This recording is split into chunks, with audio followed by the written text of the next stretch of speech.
All right, we've got a group of our members together to answer some more of your questions about how to help you grow your law firm. This question came in from a lawyer who did not give us permission to share their identity.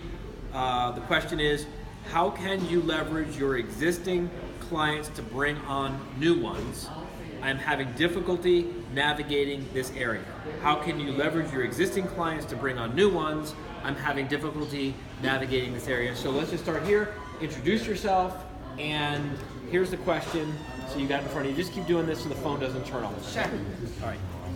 Hello, I'm Sarah Kaki. I'm the owner of Atlanta Divorce Law Group and the Kaki Law Firm. And some of the simple things that you can do to leverage your existing clients to bring on new ones is testimonials. Reach out to these clients, ask them to share with you what their experience was, ask if they'll leave you an AVO review to get your AVO rating up, ask if they'll leave you a Google Plus review, but more than that, you can get on the phone with them and ask them, what would you have liked more of? What could we have done for you maybe differently? What could we have given you more of? And then use that knowledge from people that you already know and like you to serve more clients. But testimonials, speaking to those clients, and those testimonials, you can use them on your newsletter, you can use them on your website. So it's just more credibility showing that you're a person who's doing good work, that people like you, and you can post that all, repurpose that in many ways. But I think the biggest asset is probably just having honest conversations with them, finding out what their experience was and how you could have even improved on that experience and build better services for new clients coming in. And some states don't allow testimonials. Your state does. Yes. You're in Georgia. Georgia is pretty liberal about that. Yes. All right, we recognize not every state does. Do you ever get referrals from clients who you call or have your team call to say, hey, by the way, how can we improve our service? Absolutely. They may, at that point themselves, be in a situation where they need you, but they haven't even gotten to the point where they realize they need you, and you can help them walk through that. But more than that, they may have to go to dinner the next night with a friend or somebody that they know or a colleague, and they say, oh, I'm going through a divorce. Oh, guess what? My divorce attorney, a year after, they closed my case, called me up and asked me how I'm doing and what else I could do for them. So now you're creating more top of mind awareness. Excellent. Thank you. All right. Hi, I'm Kristen Marcroft. This is my wife, Megan Freed. We own Freed Marcroft. It's a family law firm in Hartford, Connecticut. Something I think that we've been really working on that I think transcends practice areas is if you think of ways to give more services to your existing clients, it's an opportunity for them to bring in people who aren't already clients but who might benefit from the service that you're offering. For example, we've been doing a lot of webinars. A lot of them can be on, for us, family law, as I said, financial issues that can arise during divorce.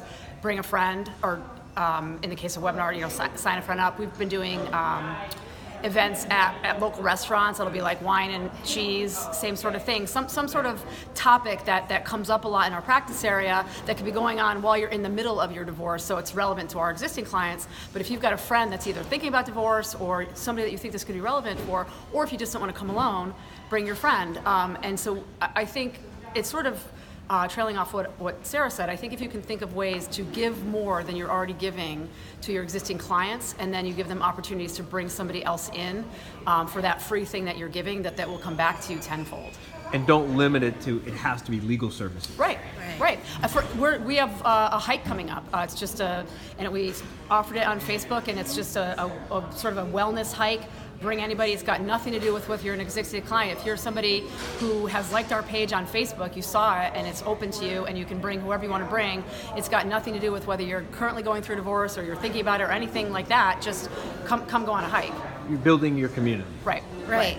And I think when you do family law like we do, we want, in our particular firm, not to have children attend meetings because we think of the legal process and making those goals decisions as things that happen between adults and their counsel.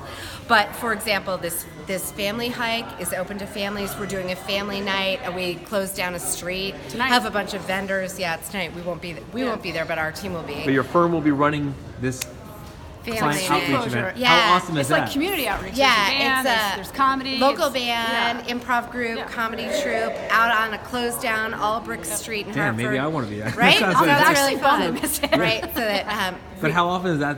How awesome is that that's happening without you being there? Right. so cool. Could We're you- bummed because we're missing it, but we're really happy it's happening. Could you have done that when your firm was struggling financially? No. It wouldn't even have occurred to us. That would have been like completely Wasn't even insane our idea. to even think about. Yeah. Yeah. Right. It wasn't even our idea. Someone on your team had the idea? Marketing director. Yeah. Brilliant. Yep. Fantastic. All right, Krista? Hi, I'm Krista Branch. I'm just trying to do it this way because the light's behind you, Okay, so do I you don't want me want to to... stand this way? Yeah, that's good. All right, And I'm you can Krista kind of Branch. go that way.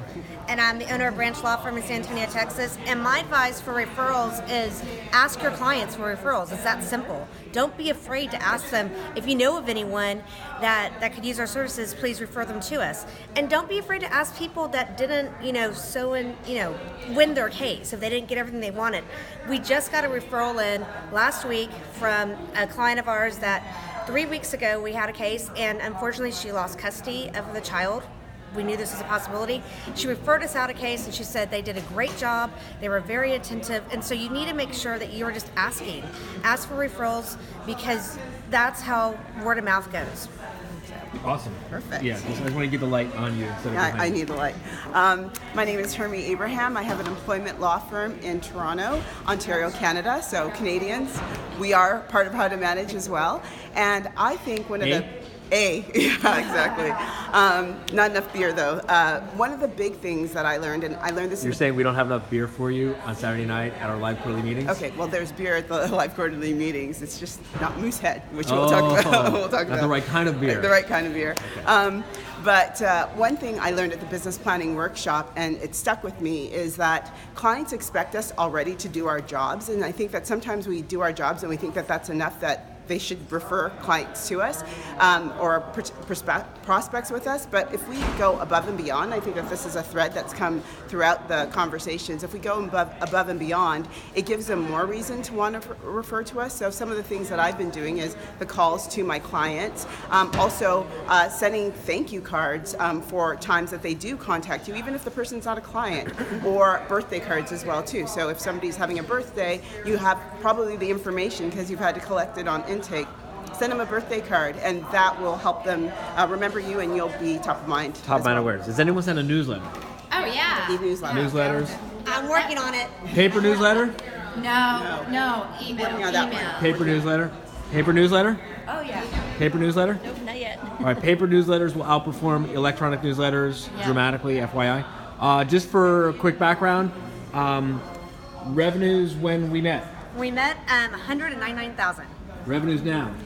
Last year was 440,000. So that's like double Double in what period of in time? about 2.5 years. And are you working twice as much and twice as miserable and have twice as many problems? No, I'm actually have more people helping me, and it's so nice. Awesome. We were tracking 249 when we met, but had just got 249,000. yeah for the year, and we had just gotten a $35,000 tax bill, which I had to call my dad to ask for help for. That was super. Terrible. That was only how long ago? A little over 3 years. Right. Last year we did 1.5. This year we were tracking 2.4. Awesome. Yay! Cool. When I joined How to Manage in October 2016, I was making about $6,000 a month, and a lot of that was from document review. And by the end of 2017, so a year after, my annual revenues was 187, and that was purely from all law firm revenue, no document review. Nice. Awesome. Cool. When I joined How to Manage in October 2013, I didn't have revenue. I was pre-revenue, literally zero. And this year we are going to get pretty close, if not there, at 3 million. How long ago? October 2013, So that's almost 4.5 years. 4.5 years from nothing to almost $3 million. And vacations, having a life, ever see your kids? Well, my husband is at the World Cup in Egypt, in Russia right now, and then they're going to go to Egypt, and then I'm going to meet him up in Italy for 2 weeks, and then and then when we get back from Italy, we rented a beach house in Florida that we're going to go spend a weekend. Quality of life? Amazing. Quality of life? Amazing. Yeah, amazing, and always better. Yeah. it's getting better. And when I came here, I was so frazzled. I didn't think I could do this. I remember coming to a How to Manage event, and people found out that I was giving out my cell phone number to my clients. And Crazy. yeah, and our John was like, no, you're going to stop that. And now that it's a policy, and I yell at everyone going, no, you've got to have boundaries. And y'all have taught me so much about running a firm. Awesome. Thank you all so much for being part of it. Thank We haven't you. heard anything from you. You want to say a shit? I'm sorry? You want to share a few things? Sure, yeah. I have Along been the a lines of member- what we've been talking about? Sure. I became a member in October of 2016. My annual revenue is around $86,000. I was a true solo. I'm tracking to be about $300,000 this year. I've got a staff of 5 now, so I'm growing. Quality of life before? Working my ass off. Quality of life now? A lot better. I'm still working hard, but I can fluff off a lot of the hard stuff, the stuff I don't like, to my staff. Awesome. And the answer to the question of suggestions for how to instigate more referrals from clients. Just show your former clients that you give a shit. Keep in touch with them. Send them an email every once in a while. Give them a call every now and then. For my recently, we sent out Father's Day cards to all our dads and said, to all you super dads out there, keep up the good work. We hand signed every card. So just show them you care, and they will think about you when anyone their friends come up with an issue. They'll think about you. Top of mind awareness. Yes. All right. You know what's so cool? It's like I keep interviewing like groups of like wildly successful women. This is what a great life. All right. Thank you all. Thank you. Thank you.